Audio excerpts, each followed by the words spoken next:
Assalamu alaikum and welcome back to the Lost Islamic History podcast. Today we're going to talk about one of the most amazing, wonderful, beneficial, and important inventions of all time.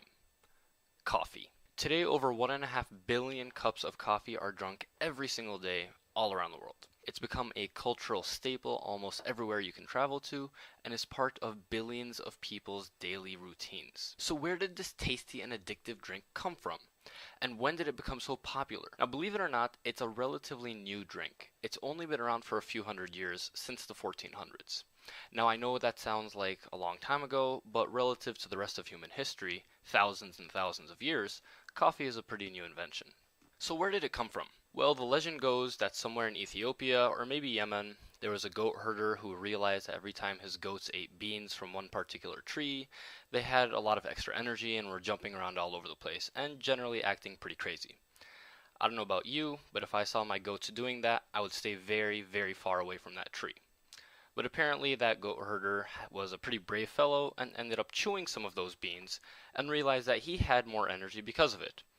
Eventually, the people in that region realized that if you grind the beans, you can dissolve the powder in water and make a dark drink that gives you more energy. Thus, coffee was born. Now, that story may or may not be true, but what's important is that during the 1400s, this new drink began to be pretty popular in Yemen. They called it qahwa, based on the Arabic root word qaha, which means having no appetite, because this drink tended to dull one's desire for more food. It was especially popular in Yemen among Sufis and other religiously oriented people, as it gave them the energy to stay up at night worshipping God. From Yemen, the drink spread north into the Ottoman Empire, where the Turks called it kahva. By the way, the Italians took the Turkish word and pronounced it as cafe, and from that word came the English word coffee. Interestingly, at first some Islamic scholars in the Ottoman Empire had a temptation to declare kahva as haram, or unlawful according to Islamic law. The reasoning for that was that this new unknown drink affected the mind, so they were afraid it might be similar to wine, which is unlawful in Islam. In any case, that ban didn't last long, because during the reign of Sultan Suleiman Qalanuni, also known as the Magnificent in the West, the highest religious authority of the empire, the Grand Mufti Abu Saud Effendi, analyzed the drink and realized there is no legal basis in Islam to declare it unlawful, so the consumption of coffee was allowed again in the empire. And, as you can imagine, the people rejoiced.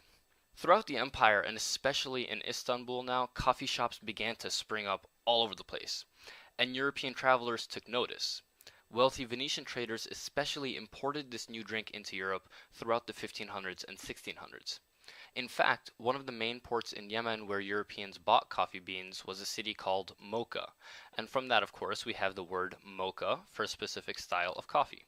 Now, the Europeans also went through a religious legal issue with coffee. The Catholic authorities were tempted to declare the drink as unlawful, especially since it was a quote-unquote Muslim drink. But eventually, in the year 1600, the Catholic Church again allowed its use, and again, the people rejoiced. Now, probably the most important impact of coffee in history was the fact that it helped pull Europe into the Renaissance and Enlightenment eras. Throughout Europe's Dark Ages, alcohol was the drink of choice. You'd start your day off with beer soup, have a piece of bread with beer for lunch, and finish off your day with some bedtime beer to help you sleep. Needless to say, it's pretty tough to build a stable and organized society when everyone is always drunk. When coffee was introduced, people began to drink that instead. And coffee has the exact opposite effect of alcohol. It makes people more alert, makes them think more clearly, and keeps them awake. With coffee houses opening up from Paris to London to Florence, more Europeans began to actually think about things like philosophy, government, the rights of man, which all helped spur the Enlightenment, which eventually brought democracy to Europe and helped it enter that era of imperialism, where the Europeans conquered most of the Muslim world, including the birthplace of coffee, Yemen. Isn't that ironic? Well, there you have it, the story of coffee from obscure goat herders to European Enlightenment to imperialism. I hope you enjoyed this episode of the Lost Islamic History podcast, and we'll see you next time. Salam alaikum.